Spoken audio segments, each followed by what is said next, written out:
In this video, we'll be taking a look at 5 NBA games happening on February 27, 2026, and providing you with free team picks and total picks for each one of those games, so 10 picks in total. Welcome back to Cash Out Sports. Let's dive right into it. Oh, and don't forget to subscribe and to click the bell icon to get notified as soon as these videos get released, so that you have more time to plan out your bets as we provide these videos on a daily basis. I can guarantee that you'll have all the important information that you'll need on these 5 NBA games after fully watching this video. One more thing before we start, if you would like to gain access to our best exclusive sports picks to take your journey to the next level, then check out our Patreon in the link down below, where we offer our best single picks, parlay picks, and much more. Now let's get started. Cleveland Cavaliers versus Detroit Pistons. The Cleveland Cavaliers head to Little Caesars Arena on Friday to take on the Detroit Pistons in an NBA matchup that has a bit of extra spice baked in already. Cleveland is coming off a split, beating the Knicks, then falling to the Bucks, and the schedule does not really let up with the Nets up next. The Cavs have still grabbed 13 wins in their last 16 games, so the form is very real, not a blip. Detroit is in a pretty similar rhythm, which is part of what makes this so interesting. The Pistons just took down the Thunder, then slipped against the Spurs, and they will see the magic after this one. They have won 15 of their last 19, so confidence in that locker room has every reason to be sky high.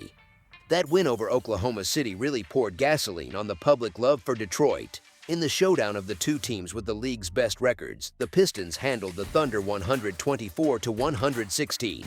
They were laying a big number, about double digits, and still did not cover, but that has not stopped their stock from going through the roof. Right now, the market is racing to back Detroit because when you look at the roster and recent narratives, they are being treated as the team to beat in the league.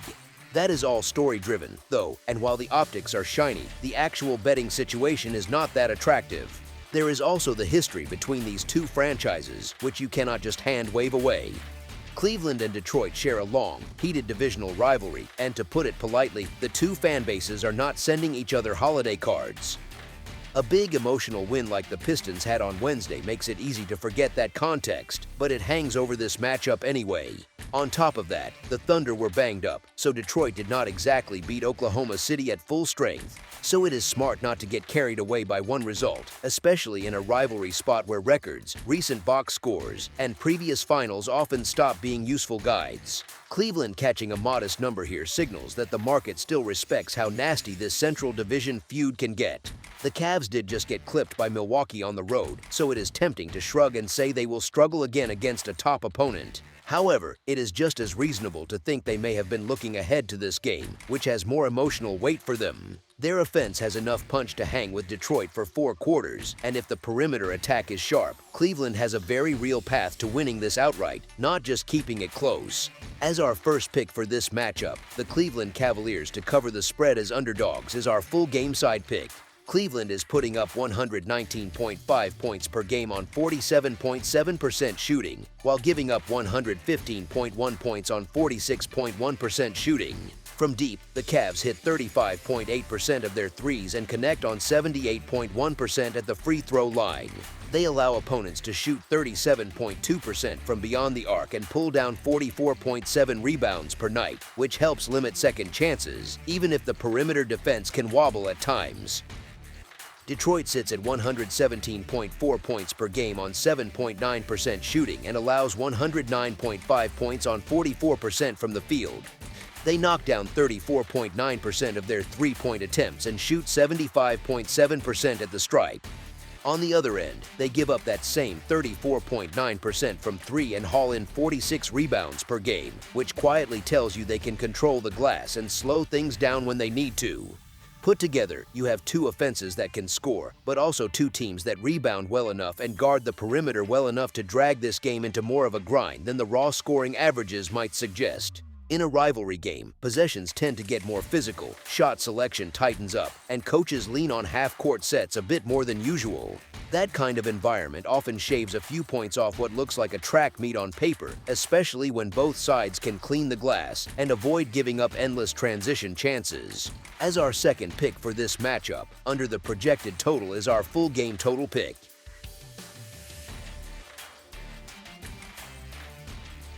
Brooklyn Nets versus Boston Celtics. The Brooklyn Nets head into TD Garden on Friday to face the Boston Celtics in an NBA matchup that looks lopsided on paper and feels even worse in real time for Brooklyn fans. The Nets are coming off losses to the Mavs and Spurs, and they have the Cavs waiting for them after this one, which does not exactly help their mood. They have dropped 21 of their last 25 games, so the current slide is not a blip, it is a full trend. Boston lands in a much healthier spot overall. The Celtics just beat the Suns, then took a loss to the Nuggets, and they will see the 76ers next in another high-profile game. They have still won 13 of their last 18, so the broader form is strong and the confidence is still there, even if the last result stung a bit. In terms of personnel, things are oddly flipped between these two. Brooklyn does not have anyone listed on the injury report right now, which sounds great, but the results have not followed. Boston, on the other hand, is without Jason Tatum again, and yet they still come into this spot as the clearly more trustworthy side. The Nets have been one of the coldest teams in the league, and they are playing this game on zero rest after getting handled repeatedly. Their last 5 outings have all ended in double-digit losses, which tells you a lot about both their current effort and their overall level. Even with a clean injury sheet, their energy, execution, and defensive resistance just have not matched that of a serious contender. The Celtics were rolling before they were humbled in their last game, and that kind of letdown often becomes fuel for a bounce back at home. This matchup sets up as a perfect spot for them to take out that frustration on a Nets group that does not have much to play for at this stage of the season. Brooklyn is 2-8-0 straight up and against the spread in their last 10, and now they walk into a back-to-back against a physical, well-coached team that loves to front run at home. Boston, by contrast, has been cashing tickets when expected to handle business. They keep winning and keep covering big numbers, and they are 6-0 against the spread in the 2026 calendar as a double-digit favorite. They have covered 10 of their last 14 games in that kind of role, which basically means that when they are supposed to win comfortably, they usually do exactly that. The number is big, no question, but trying to back the Nets in this kind of form, in this kind of scheduling spot, feels more like punishment than value. It sets up much more cleanly to trust Boston to start fast, lean on their depth, and ride the crowd into a wire-to-wire, stress-free cover. As our first pick for this matchup, the Boston Celtics to win and cover the spread as favorites is our full game side pick. The Brooklyn Nets are averaging 107 points on 44.4% shooting and allowing 115 points on 49.3% shooting. They shoot 34.1% from 3 and 77.2% from the free throw line, but they allow opponents to hit 37.4% from deep and only grab 40.4 rebounds per game. That combination of leaky perimeter defense and mediocre work on the glass often leads to long opponent runs, but it also creates some ugly offensive stretches when they cannot finish possessions cleanly. The Boston Celtics are averaging 114.4 points on 46.5% shooting and allowing 107.5 points on 44.1% shooting. They knock down 36.1% from beyond the arc and 79.2% at the line. Defensively, they allow 35.9% shooting from 3 and pull in 46 rebounds per game, which quietly tilts the possession battle in their favor most nights. When you put those numbers together, you get a matchup where one offense is solid and structured, while the other has been stuck in the mud. Boston can score efficiently, but they also defend well enough to smother a tired opponent and shorten the game through rebounds and controlled half-court sets. Brooklyn's offensive output has been modest, and with the fatigue of a back-to-back and recent double-digit losses, it is not easy to project a sudden eruption in scoring. Pace can also slow down when one side builds a big lead, as rotations stretch, benches check in earlier, and possessions get more methodical. Honestly, the blend of Boston's strong defense, their rebounding edge, and Brooklyn's recent offensive struggles points toward a game that lands on the lower side of expectations rather than turning into a track meet. As our second pick for this matchup, under the projected total is our full game total pick. New York Knicks versus Milwaukee Bucks. New York rolls in with a record of 37-22, the kind of season that tells you this group expects to be in every serious conversation right now.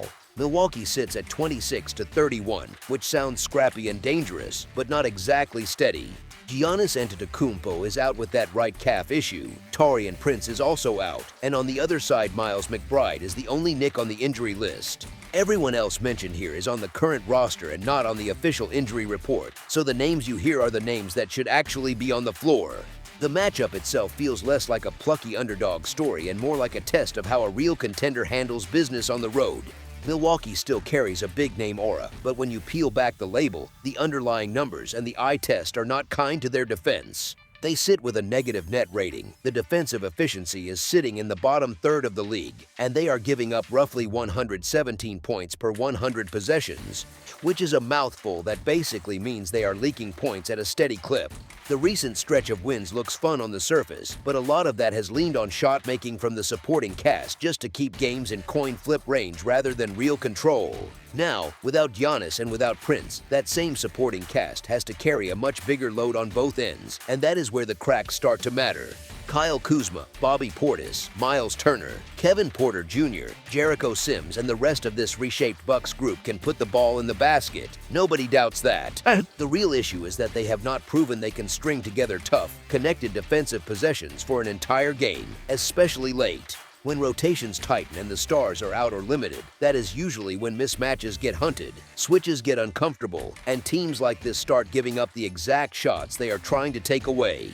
It is the basketball version of trying to plug 3 holes in a boat with 2 hands. You catch one leak and another one pops up on the opposite side. New York walks in with a very different profile. They look more like a team that knows what it wants to be, even when the execution dips. Under Mike Brown, they already own an NBA Cup title this season, and their offense has been living in that top tier, right around 120 points per 100 possessions with strong 3-point volume and accuracy. That is the fancy way of saying they space the floor, trust the math, and hit enough shots to keep pressure on defenses all night. They did hit a rough patch. They started blazing hot at 23-9, then played about break-even for a while, including that brutal loss in Cleveland where they scored only 11 points in a third quarter and looked like they forgot how to play offense for 12 minutes. That kind of meltdown sticks in a good team's head for a bit, and it often turns into fuel the next time they get called out. Mike Brown has been loud about one thing in particular, the pace. He wants them playing faster, pushing the ball up the floor, not walking it up and standing around. He has talked about how the tempo slowed down and how possessions became too sticky after the break, which is his polite way of saying the ball stopped moving and so did the players. When a coach like that calls his group out publicly, then walks into a game against a defense that already struggles to get set and stay in front, the usual response is to hit the gas. You push in transition, you attack early in the clock, you test the other team's conditioning and focus over and over until something breaks. The personnel fits that mindset nicely. Jalen Brunson controls the middle of the floor. Mikal Bridges and OG Anunoby give them long, smart, two-way wings. Karl Anthony Towns pulls bigs away from the paint, and Mitchell Robinson cleans up everything around the rim. All of those guys are on this roster right now and are expected to be available, which means New York brings a full, balanced rotation of scoring, spacing, and size. They are not a gimmick team. They lean on structure, on spacing, on roles that are clear, and that kind of team usually feasts on defenses that are already vulnerable and short-handed. Milwaukee's season-long issues on that end, allowing high efficiency, struggling with finishing possessions, and needing hot shooting just to keep pace, are exactly the kind of weak spots that a group like this tends to poke at until the scoreboard tells the story.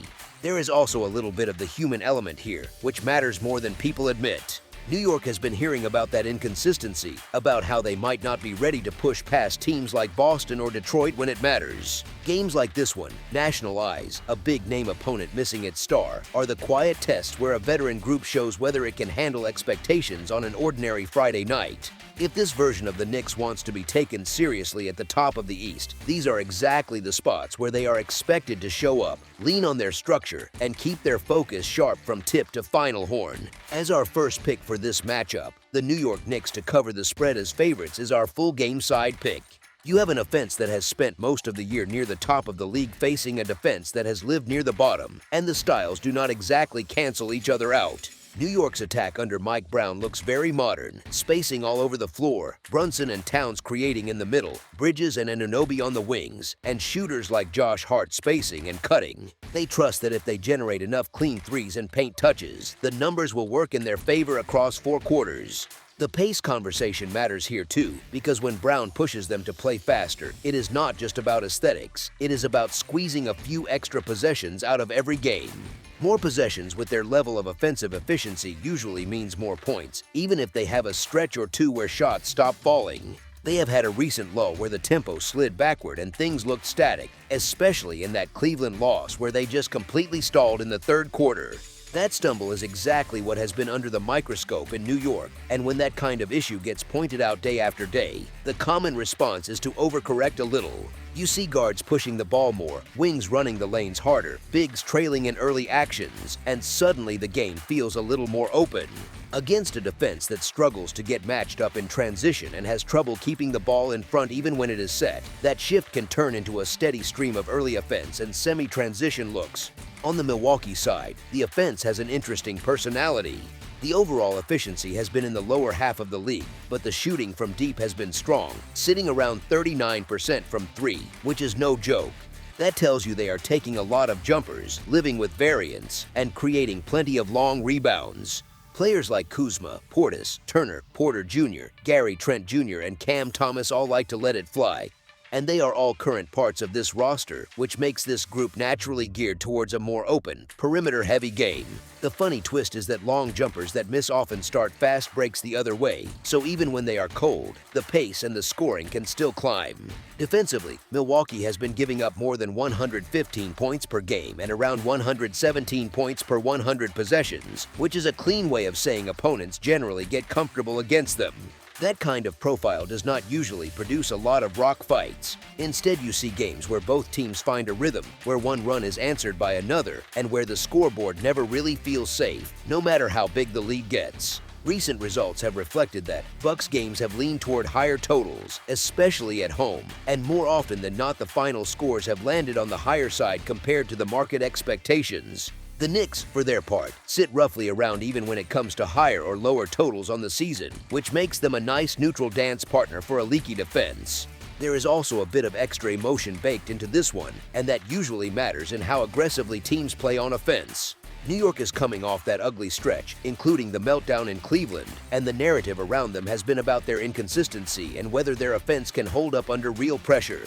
Milwaukee, even without Giannis, has been riding a small wave of positive energy, hearing that their season is still alive and that they can hang with good teams if the shots fall. Those storylines rarely push teams towards slow, conservative basketball.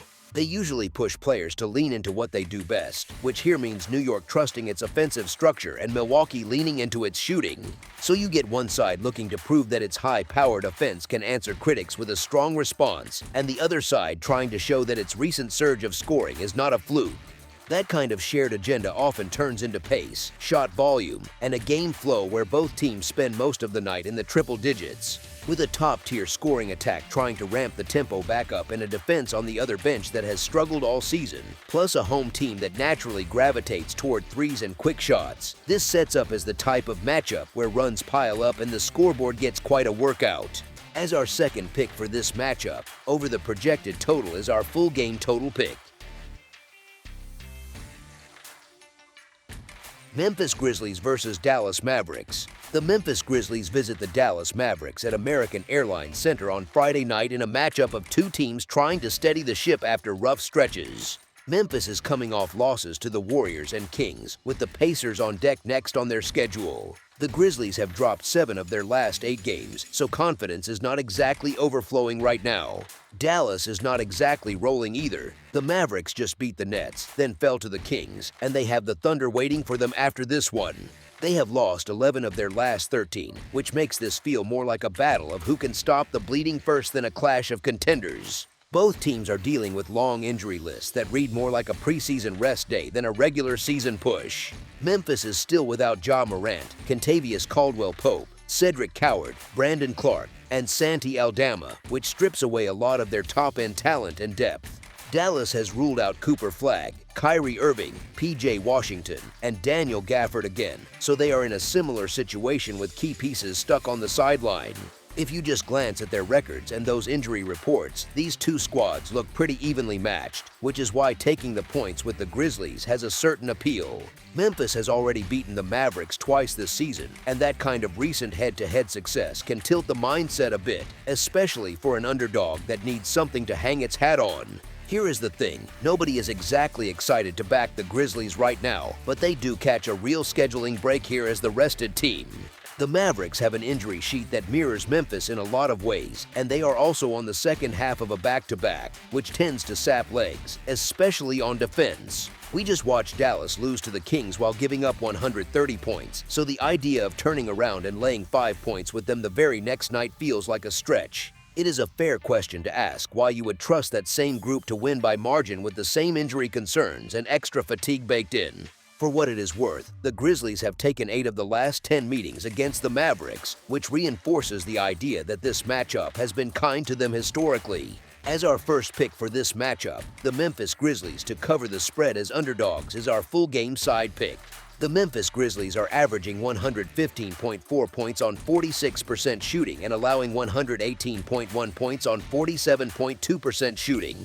They are hitting 35.2% of their threes and 79.2% from the free throw line, while allowing opponents to shoot 36.2% from deep and pulling down 44.5 rebounds per game. The Dallas Mavericks are averaging 114.4 points on 47.3% shooting and allowing 117.7 points on 46.8% shooting. They are knocking down 34.2% from beyond the arc and 74.5% at the free throw line, while giving up 34.3% shooting from deep and grabbing 44.7 rebounds per game. Both defenses are giving up well over 115 points per game, which tells you that stops have been hard to come by on a consistent basis.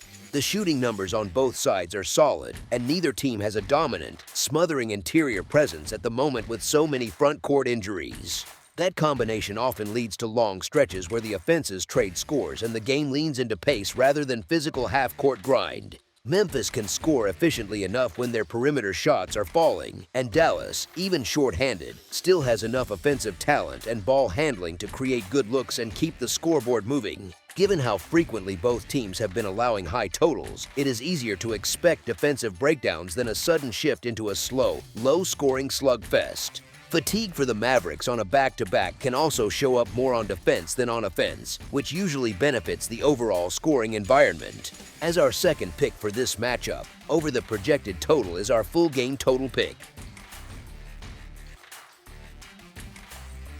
Denver Nuggets versus Oklahoma City Thunder. The champs in powder blue walk into a roaring Paycom Center as road underdogs, and that alone paints a pretty clear picture of how loud this Thunder season has been. Oklahoma City sits at 45-15 with a strong home record of 24-6, while Denver shows up at 37-22, more like a dangerous contender with a few dents than a flawless juggernaut. On paper, it looks like a clash of opposites, with Denver bringing the most efficient offense in the league and the cleanest shooting profile from deep, while Oklahoma City leans on the stingiest defense around, using length and activity to turn every possession into a little quiz for the opponent. Denver prefers a calmer tempo, happy to walk the ball up and lean into half-court execution, while the Thunder are a touch more eager to run, using their youth and energy to turn stops into early offense, which feels very on brand for a team that wants to keep the crowd humming. The wrinkle is that Denver does not need speed to stay dangerous. Their offense is so polished that they can erase gaps in a hurry.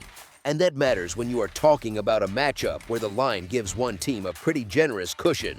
Injuries add another layer, with Denver missing a key defensive and matchup piece in Aaron Gordon and juggling several game-time decisions in the rotation, while Oklahoma City has its own absences on the wing and in the depth chart, including Jalen Williams and a rookie big sidelined for the long haul.